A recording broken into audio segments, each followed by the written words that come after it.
ہمیں تذکرہ کرنا ہے چوتھے خلیفہ راشد، داماد رسول، زوج بطول، اور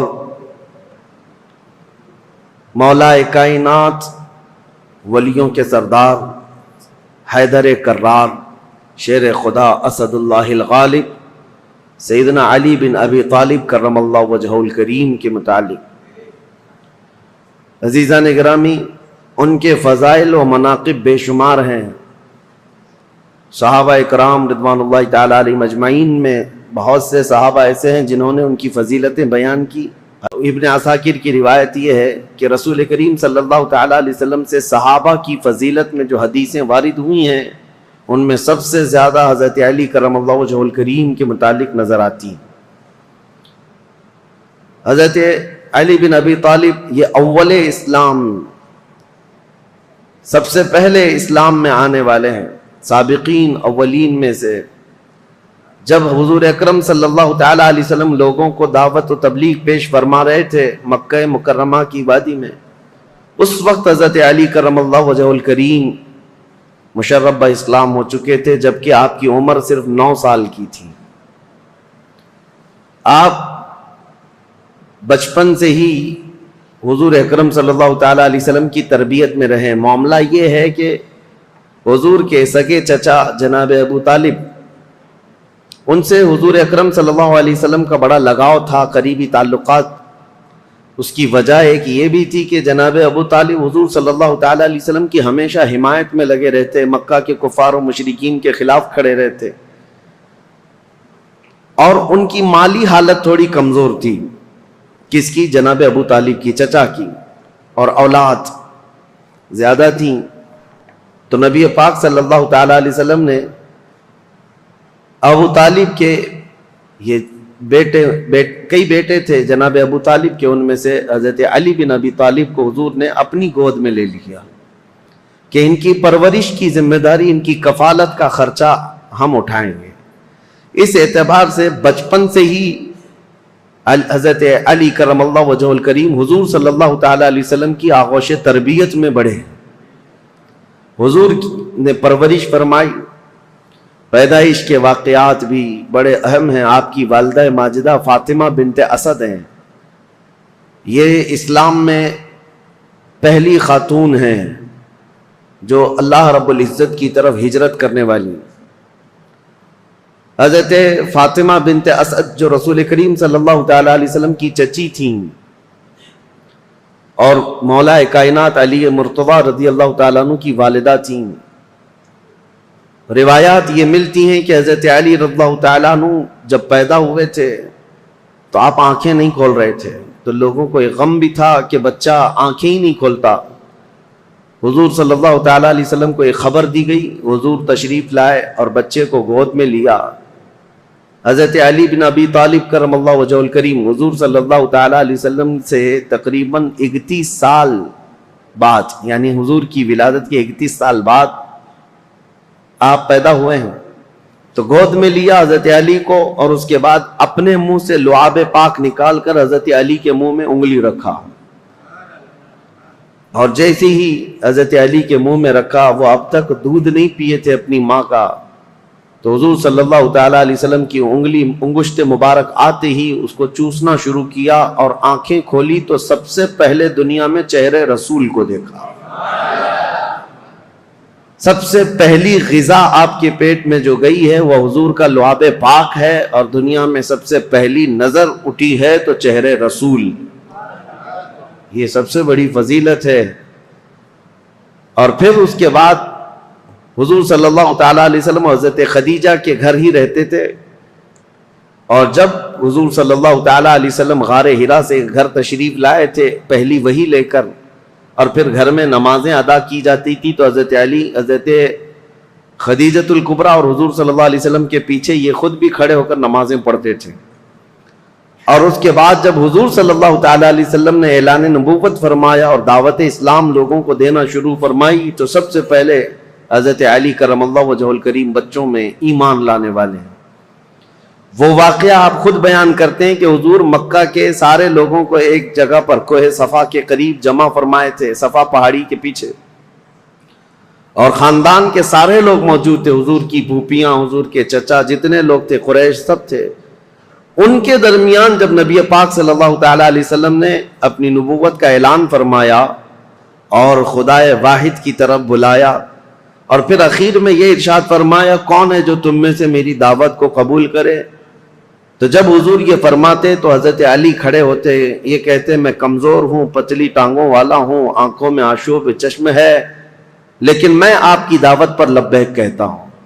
حضور صلی اللہ تعالیٰ علیہ وسلم دوبارہ فرماتے کون ہے جو میری دعوت پر لبیک کہے، دین اسلام کی حمایت کے لیے کھڑا ہو۔ دوسری مرتبہ پورا مجمع سناٹے میں تھا، پھر حضرت علی کھڑے ہوتے ہیں، عرض کرتے ہیں میں چھوٹا ہوں عمر میں اور کمزور ہوں، لیکن میں آپ کے دین اسلام کی حمایت کے لیے کھڑا ہوں۔ تیسری مرتبہ حضور نے فرمایا پورے مجمع میں کوئی ہے، تب بھی مولا کائنات علی مرتضی رضی اللہ تعالیٰ عنہ ہی کھڑے ہوئے۔ حضور صلی اللہ تعالیٰ علیہ وسلم نے ان کو گلے لگایا اور دعا کی مولا اس کی ٹانگوں میں اور اس کی بازوؤں میں قوت عطا فرما۔ نبی پاک صلی اللہ تعالیٰ علیہ وسلم کی دعائے پاک کا اثر تھا کہ پھر دنیا نے انہیں پہچانا ہے، اور اس کے بعد پھر صحابہ خود کہتے ہیں حضرت علی کی طاقت کے مثل ہم میں سے کسی کی طاقت نہیں تھی، وہ حیدر کرار شیر خدا بن کر پوری دنیا میں چمکے ہیں۔ یہ رسول اللہ کی دعا تھی۔ پھر جب نبی پاک صلی اللہ تعالیٰ علیہ وسلم ہجرت فرمانے کے لیے ارادہ فرمایا تو اپنے بستر پر کسی کو نہیں، حضرت علی کو سلایا تھا۔ یہ سخت رات تھی، اور انجانے میں اور غلطی میں کفار و مشرکین جو حضور کے قتل کا منصوبہ بنائے ہوئے تھے، گھر میں داخل ہو کر جو سویا ہوتا بستر پر اس کو قتل کر دیتے۔ حضرت علی کرم اللہ وجہہ الکریم کو حضور صلی اللہ علیہ وسلم نے اپنے بستر پر سلایا تھا اور کہا تھا میں جا رہا ہوں مدینے، اور صبح ہونے کے بعد میرے پاس جو کفار و مشرکین کی امانتیں ہیں وہ دے کر تم بھی مدینے آ جانا۔ حضرت علی چادر، یمنی چادر تھی ہرے رنگ کی، فرماتے ہیں میں چادر تان کر سو رہا تھا اور پتا تھا کفار و مشرکین حضور کے پورے گھر کا محاصرہ کیے ہوئے، رات کے وقت اندر آ کر کوئی بھی قتل کر سکتا ہے۔ نبی پاک صلی اللہ تعالیٰ علیہ وسلم تو گھر سے نکل کر چلے گئے، حضرت علی آرام سے سوتے رہے۔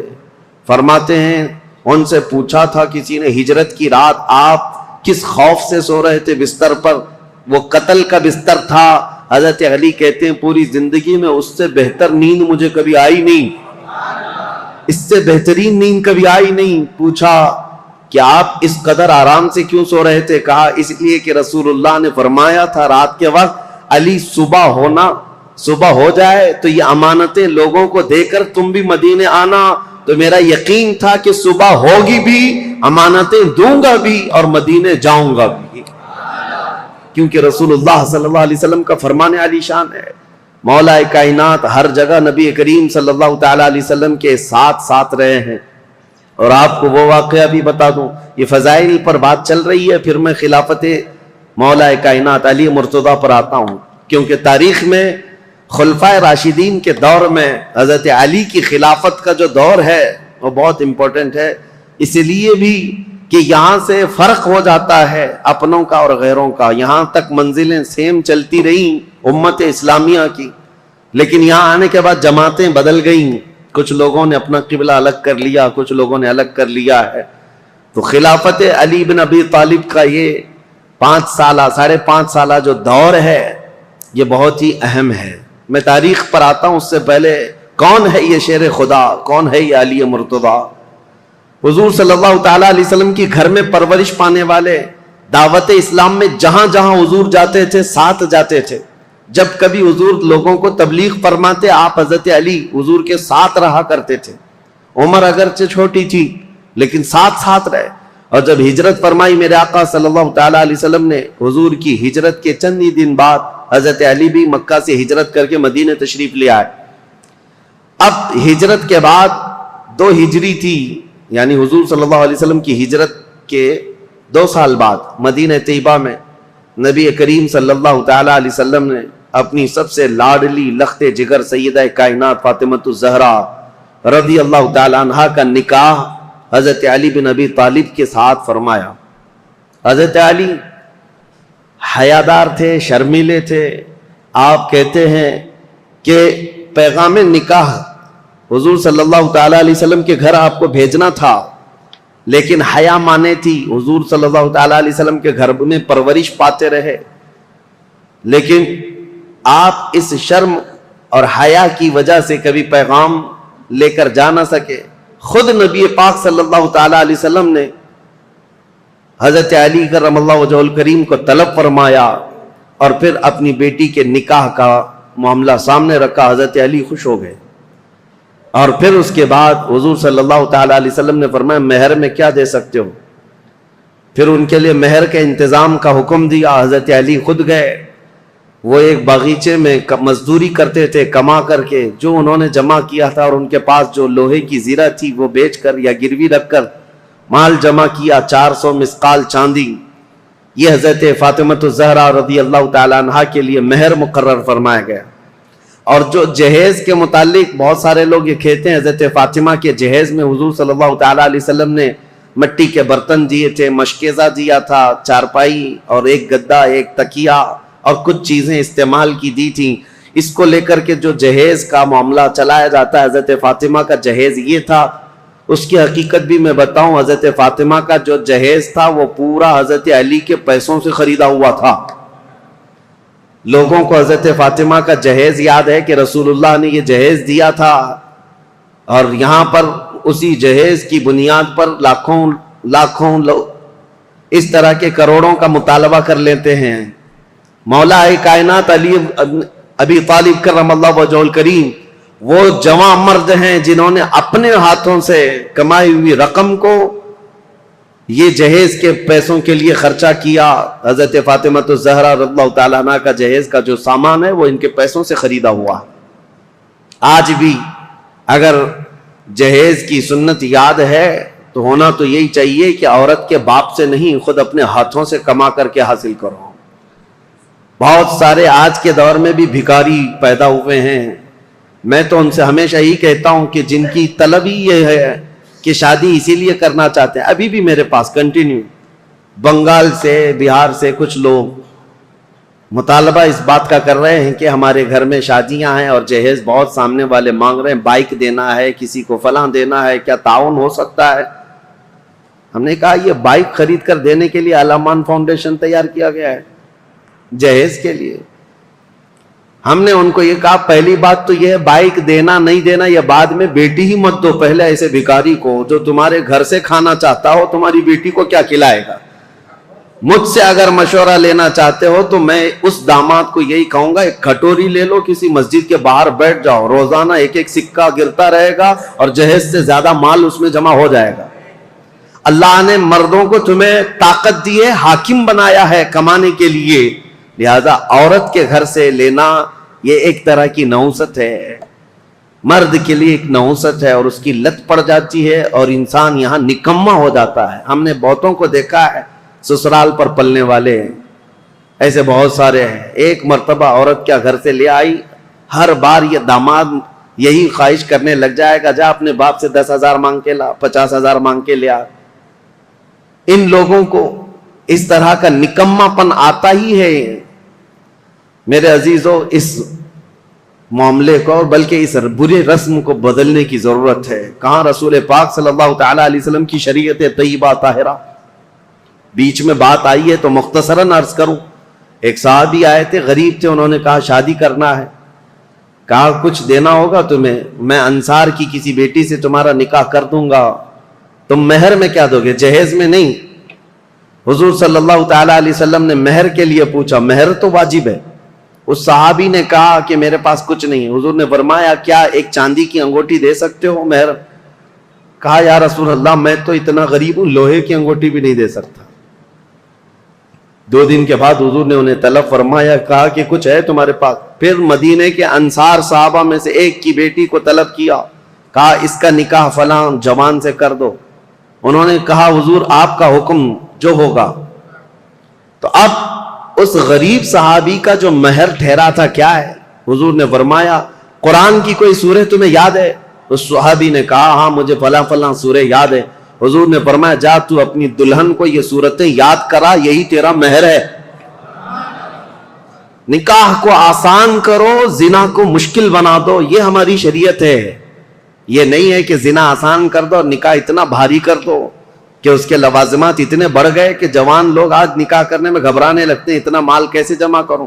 جس کو پوچھو یہی کہتا ہے ابھی سٹینڈ ہونا ہے، مجھے ایسا لگتا ہے ابھی ہوا پہ چل رہا ہے، سب کو سٹینڈ ہونا ہے، ابھی تک سٹینڈ ہوا ہی نہیں۔ چھوڑو ان برے رسم و رواج کو، اصل بات یہ ہے کہ ہم جس ملک میں رہتے ہیں ہندوانہ رسم و رواج ہمارے درمیان آ گئی ہیں، ورنہ عرب میں آپ ہوتے تو پتہ چلتا کہ لڑکیاں مہر کتنا مانگتی ہیں۔ بیچارے عرب لوگ 35-40 سال کے ہو جاتے ہیں، ان کو شادی کرنا مشکل ہو گیا، وہاں الٹا معاملہ ہے، وہاں الٹا معاملہ ہے، لڑکیاں مانگتی ہیں بہت، اور کم سے کم 50,000 ریال جو سعودی کے ہوتے ہیں، یعنی 10-11 لاکھ یا 12 لاکھ مہر میں رکھواتی ہیں۔ یہ وہاں کا مزاج ہے، اور جب ان سے کہا جائے نہیں ہم کو پیسے نہیں دینا پڑتا ہے، لڑکی پیسے دیتی ہے، تو عرب والے کہتے ہیں ہم تو ایسی 4 کرنے کو تیار ہیں فری میں۔ جاؤ کسی بھی ہندوستانی لڑکی کے باپ سے کہو کہ کچھ بھی جہیز مت دینا، کوئی چیز مت دینا، یوں ہی دے دینا، لڑکی ہم بیاہ کر کے لے آئیں گے۔ اسی لیے بہت سارے عرب یہاں سے آ کر کے نکاح کر کے لے جاتے ہیں۔ ابھی ہمارے کئی لوگ ہیں وہ یہ کہنے لگ گئے کہ ہم انڈونیشیا سے شادی کر کے لا رہے ہیں، عرب میں یہ بہت مشکل ہو گیا ہے۔ دونوں نظام غلط ہو گئے ہیں، شریعت مصطفیٰ سے ہٹے ہوئے نظام ہے۔ بات مختصراً اتنی عرض کروں گا، اگر ہمارے لیے آئیڈیل ہے، کوئی نمونہ عمل ہے، تو رسول اللہ صلی اللہ تعالی علیہ وسلم کی بیٹی کی شادی، مولا علی کرم اللہ وجہہ الکریم کی شادی، یہ دیکھنا چاہیے، آپ کو پڑھنا چاہیے کہ ان کی شادی کیسی ہوئی تھی۔ کوئی نوجوان پوچھنے کو تیار نہیں ان کی شادی کیسی ہوئی تھی، کوئی یہ نہیں پوچھتا کہ ان کی شادی کیسی ہوئی، وہ اپنے اعتبار سے شادیاں رچاتا ہے۔ بہرحال سیدنا علی بن ابی طالب رضی اللہ تعالیٰ عنہ جب ہجرت کر کے آئے تھے تو ایک معاملہ اور بھی میں بتا دوں، آپ کی قرابت رسول اللہ کے ساتھ، حضور صلی اللہ تعالیٰ علیہ وسلم ان سے کتنی محبت کرتے۔ جتنے ہجرت کر کے آئے تھے صحابہ وہ مہاجرین ہیں، اور جو مدینے میں تھے وہ انصار۔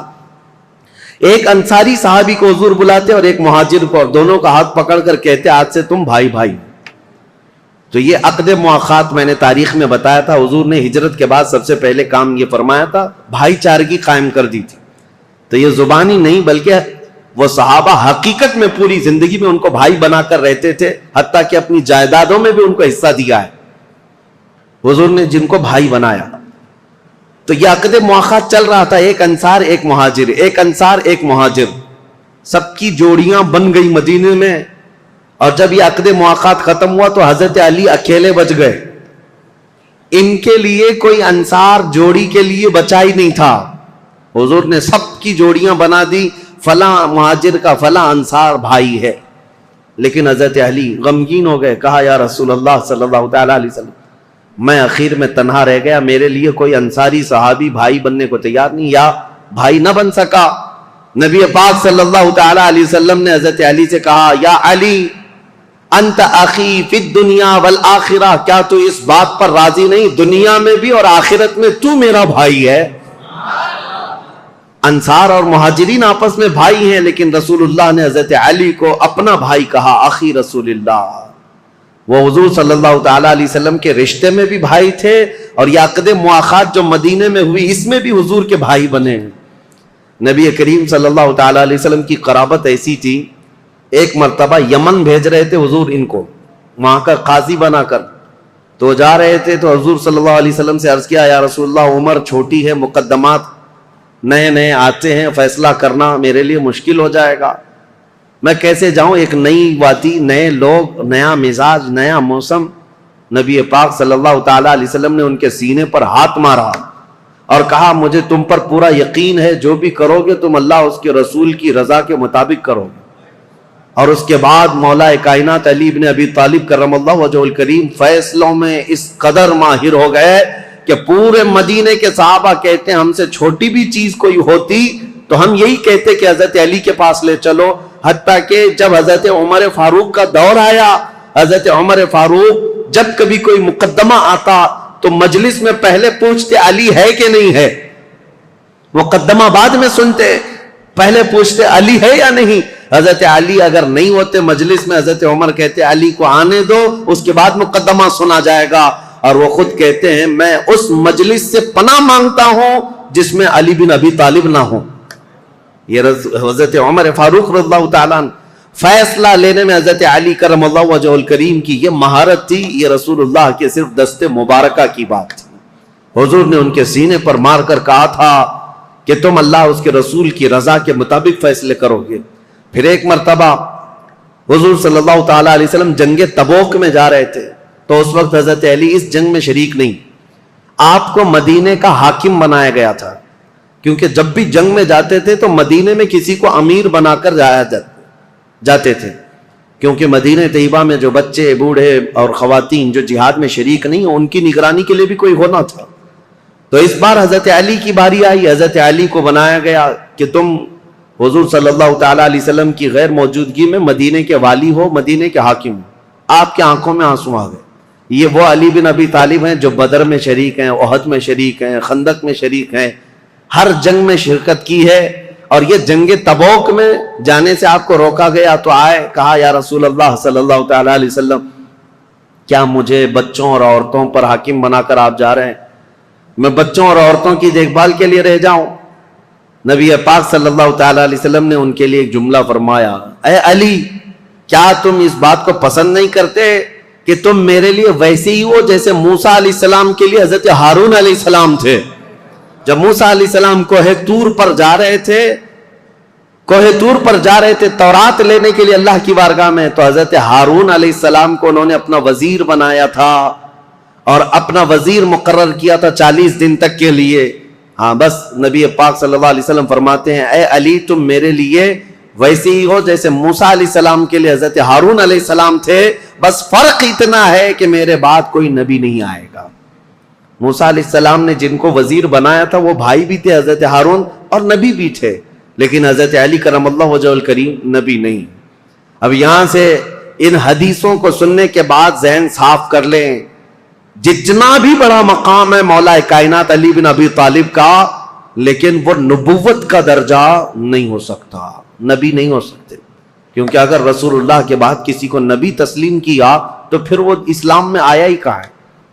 اس نے خاتم النبیین ہونے کا عقیدہ ہی ختم کر لیا تو ایسا شخص مسلمان نہیں، وہ اسلام سے خارج ہے۔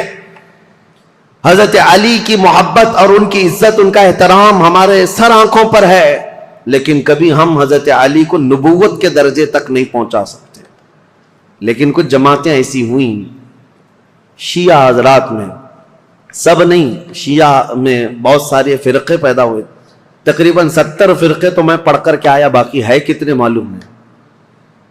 اس وقت سے حضرت عثمان غنی کی شہادت کے بعد سے جو شیعہ حضرات کی جماعتیں شروع ہوئیں، اہل تشیع بھی ان کو کہتے ہیں اور رافضی بھی ہیں، یہ ہر زمانے میں رہے، اور ان میں فرقے بہت سارے ہوئے، کیسانیہ، غلات، اسماعیلیہ، دروزیہ، بزاریہ، نظاریہ، امامیہ، بہت سارے فرقے اس میں پیدا ہوئے، سب کے الگ الگ تھوڑے تھوڑے سے عقیدوں میں یا مسائل میں فرق ہے، لیکن ہے ایک ہی مینیو، کسی میں لال مرچی زیادہ، کسی میں ہلدی زیادہ، بس مینیو ایک ہی ہے، مین چیز جا کر کے وہیں پر ختم ہوتی ہے۔ حضرت علی کرم اللہ وجہ الکریم، مولا علی کرم اللہ وجہ الکریم کے متعلق جو عقائد گڑھے گئے، اس میں سے ایک فرقہ ایسا ہے جو حضرت علی کو خدا کے درجے تک پہنچاتا ہے، اور ان کا عقیدہ یہ بھی ہے کہ اللہ تعالی حضرت علی کی شکل میں دنیا میں آیا، نعوذ باللہ من ذالک، رب الارباب کہا، خالق کہا۔ ہم ایسے عقیدوں کے سخت خلاف ہیں، شرک ہرگز ہماری جماعت میں نہیں آ سکتا۔ حضرت علی رضی اللہ تعالیٰ عنہ کے لیے کچھ لوگوں نے الوہیت کا عقیدہ یعنی خدا ہونے کا عقیدہ بنایا، اور ایک فرقہ ایسا آیا وہ تو یہ کہنے لگے نبوت جو ہے وہ حضرت علی کو ملنے والی تھی، اور حضرت علی سوئے تھے تو اس لیے محمد صلی اللہ علیہ وسلم کو جبرائیل دے کے چلے گئے۔ یہ ایسا ہی بتا رہے ہیں جیسے نان کٹائی دے کر چلے گئے۔ ارے میاں نبوت ہے، جو جاگ رہا ہے اس کو نان کٹائی مل گئی، جو سو رہا ہے اس کو نہیں ملی، کوئی مٹھائی ہے؟ نبوت اللہ تعالیٰ نے عالم ارواح میں ہی چن لیا ہے کہ کون نبی ہونے والا ہے۔ یہ سویا جاگتا ہوا معاملہ نہیں ہے، ابھی دنیا میں کوئی پیدا بھی نہیں ہوا تھا، صرف روحیں تھی، اسی وقت روحوں میں اللہ نے منتخب کر لیا ہے کہ کون نبی ہوگا۔ ایک بات یاد رکھیں، یہ عقیدہ مسلم عقیدہ اسلام کا کہ کوئی بھی شخص اپنی محنت، اپنی عبادت، اپنی ریاضت سے نبی ہرگز نہیں ہو سکتا. نبی صرف اللہ کے انتخاب سے ہوتا ہے. ہاں ولی بن سکتے ہو، آپ کثرت سے عبادت کر رہے ہو، اللہ کے ولی بن گئے، پرہیزگار بن گئے. ولی تو کوئی بنتا ہے کبھی عبادات سے، محنت سے، کسب سے، اور کبھی عطا سے، لیکن نبی محنت سے، عبادت سے نہیں ہوتا. تم 1,00,000 سال بھی سجدے میں سر جھکا کر بیٹھے رہو، نبی نہیں بنو گے. نبی تو اللہ تعالیٰ کے انتخاب سے، اور اب تو کسی کے نبی ہونے کا امکان ہی نہیں. حضور صلی اللہ تعالیٰ علیہ وسلم کے آنے کے بعد کوئی نبی نہیں آئے گا. یہ عقیدہ ضروری ہے، کیونکہ حضرت علی رضی اللہ تعالیٰ عنہ کے متعلق بہت ساری چیزیں گڑی گئی ہیں.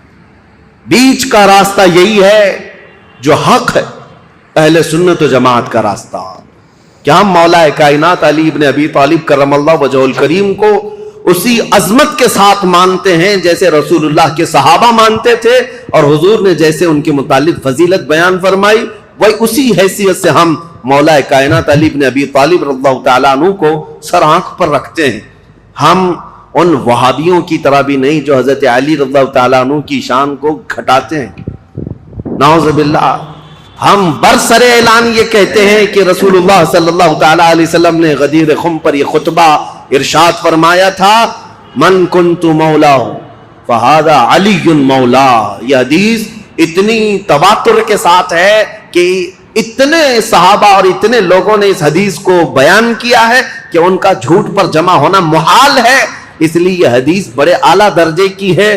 میرے آقا صلی اللہ علیہ وسلم نے فرمایا تھا، میں جس کا مولا ہوں علی بھی اس کے مولا، علی بھی اس کے مولا ہیں. اب اس حدیث کو لے کر کے بھی بہت سارے لوگ ہنگامہ مچاتے ہیں کہ رسول اللہ صلی اللہ تعالیٰ علیہ وسلم تمام نبیوں کے مولا ہیں، تو حضرت علی نبیوں کے بھی مولا ہیں. وہ نبیوں کے اوپر بھی لے کر چلے گئے، کیونکہ یہ حدیث ہے. حضور نے فرمایا مولا کے عربی میں کئی معنی ہیں. مولا عربی میں جو ہے آقا کو بھی کہتے ہیں، غلام کو بھی کہتے ہیں، مددگار کو بھی کہتے ہیں، دوست کو بھی کہتے ہیں. عربی کی شدھ بدھ رکھنے والا وہ سمجھے گا کہ کہاں کیا معنی لینا ہے. اسی طرح سے اگر عربی کی ترجمے کرنے لگ جائیں تو پھر اوٹ پٹانگ حرکتیں شروع ہو جائیں گی، جیسے گوگل ٹرانسلیٹ کر کے دے دیتا ہے. وہ کچھ بھی جیسا ہو اسی طرح سے اٹھا کر دے دے گا. ایک لفظ عربی میں آتا ہے اور اس کے 70 معنی ہیں، کسی کے 50 معنی، کسی کے 500 معنی. عربی کی ڈکشنری اگر آپ سمجھنا چاہیں تو بہت وسیع ہے، سمندر ہے یہ عربی لغت. یہاں تک کہ ایک ایک لفظ پر لوگوں نے کتاب لکھ ڈالی ہے، عربی کے ایک ایک لفظ پر. تو مولا کا مطلب کئی معنی ہیں. تو جہاں پوری کائنات مراد ہوگی، حضور نے فرمایا میں جس کا مولا ہوں، یقیناً میرے نبی آقا ہیں. جس کے حضور آقا ہیں، حضرت علی بھی اس کے آقا ہیں. لیکن نبیوں کے متعلق یہ معنی نہیں لیا جائے گا. انبیاء کرام افضل ہیں، پوری مخلوق میں سب سے افضل ہیں، اور جو بھی ہوگا نبیوں کے بعد افضل ہوگا. بہرحال میں یہ ٹاپک کو صرف آپ کے سامنے اس لیے رکھ رہا ہوں کہ سوشل میڈیا کے اس بھیانک دور میں انہی حدیثوں کا سہارا لے کر بھولے بھالے نوجوانوں کے دماغ میں یہ باتیں ڈالی جاتی ہیں. یہ چیزیں بھی لائی گئی ہیں حضرت علی نبیوں سے افضل ہیں. نہیں، اللہ کے انبیاء جتنے نبی ہیں وہ کائنات میں روئے زمین میں سب سے افضل انسان ہیں، اور ان کے بعد دوسرے صحابہ میں افضلیت ہے. سیدنا علی بن ابی طالب کرم اللہ وجہہ الکریم کے کمالات. اب میں آپ کو کیا بتاؤں کہ قرآن پاک کی جو آیت میں نے پڑھی ہے، محمد الرسول اللہ والذین معه اشداء علی الکفار رحماء بینہم تراہم رکعا سجدا، ان میں یہ چاروں خلفائے راشدین کا ذکر آ گیا ہے. یعنی مفسرین یہ فرماتے ہیں اس آیت میں حضرت علی رضی اللہ تعالیٰ عنہ کا ذکر بھی ہے. اور ابن عساکر نے تو یہ روایت کیا ہے کہ قرآن کی تقریباً 300 آیتیں ایسی ہیں جس میں حضرت علی رضی اللہ تعالیٰ عنہ کی فضیلت ثابت ہوتی ہے. اتنی بڑی بات ہے یہ. مولا علی کرم اللہ وجہہ الکریم کے فضائل و مناقب بے شمار ہیں. اب ان کا دور کیسے آیا، ان کی فضیلتیں آپ سنتے رہتے ہیں، اور سچ فرمایا شاعر نے ان کی فضیلت میں ایک جملہ کافی ہے، شاہ مرداں شیر یزداں قوت پروردگار، لا فتح الا علی لا سیف الا ذوالفقار. فارسی کا یہ لفظ ہے، فارسی کا یہ شعر ہے جس میں شاعر یہ کہتا ہے شاہ مرداں، یعنی انسانوں کا کوئی بادشاہ ہے تو مولا کائنات علی بن ابی طالب ہے، شیر یزداں اللہ کا کوئی شیر ہے تو علی بن ابی طالب ہے۔ قوت پروردگار دنیا میں اگر کسی کے پاس رب تبارک و تعالیٰ کی عطا کی ہوئی طاقت ہے، مظہر ہے کوئی، تو علی بن ابی طالب کو دیکھا جائے۔ لا فتح الا علی، شاعر یہ کہتا ہے حقیقت میں جوان کہلانے کے لائق کوئی ہے تو ابو طالب کا بیٹا علی ہے، اور پھر اگر تلوار کسی کی ذکر کرنے کے لائق ہے تو وہ ذوالفقار حیدری علی کی تلوار ہے۔ یہ ان کی تعریف میں کل ملا کر کے یہ جو جملے ہیں سب اس میں جمع ہو گئے۔ حضرت علی بن ابی طالب رضی اللہ تعالیٰ عنہ جنگ بدر میں جو کردار ادا کیے ہیں وہ بیان سے باہر ہے۔ جتنے لوگوں پر آپ بڑھ چڑھ کر کے حملہ کرتے رہے کفار و مشرکین، جوانی کے عالم میں حضرت علی رضی اللہ تعالیٰ عنہ کے متعلق یہ بیان کیا، بہت ہٹا کٹا جسم تھا، بہت توانا تھے طاقت سے، کافی بھاری آپ کا پیٹ تھا، اور لوہے کا خود پہننے کی وجہ سے ہمیشہ تو سر کے بال نکل گئے تھے، اتنی جنگوں میں شرکت فرماتے رہے، لوہے کی وہ ٹوپی ہوا کرتی تھی۔ اور وہ وقت آپ یاد کریں 7 ہجری جب رسول کریم صلی اللہ تعالیٰ علیہ وسلم صحابہ کو لے کر خیبر نکلے تھے، تقریباً مدینے سے 200 کلومیٹر دور یہ خیبر کی وادی ہے جہاں یہودیوں نے اپنا اڈا بنا لیا تھا، اور مسلمانوں کے خلاف روزانہ نت نئے فتنے وہاں سے نکلتے تھے اور منصوبے بنائے جاتے تھے حضور کے خلاف، مدینے کے خلاف، اور مکہ کے مشرکین بھی اس میں حصہ لیتے تھے۔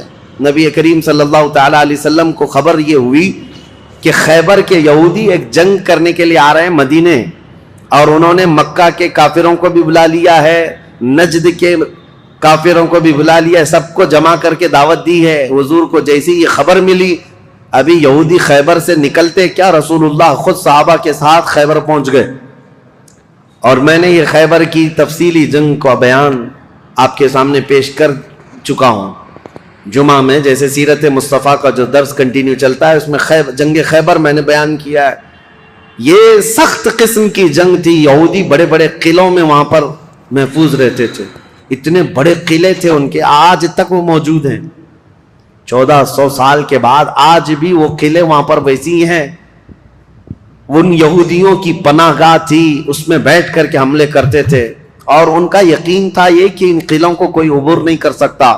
جب صحابہ وہاں پہنچے تھے یہودیوں کی حالت خراب تھی، اور ان کے ہاں ایک مرحب نامی شخص تھا جس کا دعویٰ تھا وہ 1000 آدمیوں سے اکیلا لڑ سکتا ہے، 1000 انسانوں سے اکیلا لڑ سکتا ہے۔ خیبر میں چھوٹی چھوٹی جنگیں ہوئی، وہاں کے جتنے قلعے تھے وہ صحابہ جب فتح کرنے لگ گئے تو آخری جو ان کا قلعہ تھا مرحب، جس کے انتظام پر لگا رہتا تھا، یہودیوں نے اس کو اتارا تھا مرحب کو، کہ اب آخر میں اب تمہاری باری ہے، اگر تم نہیں بچا پائے ان مسلمانوں سے تو ہمیں کوئی نہیں بچا پائے۔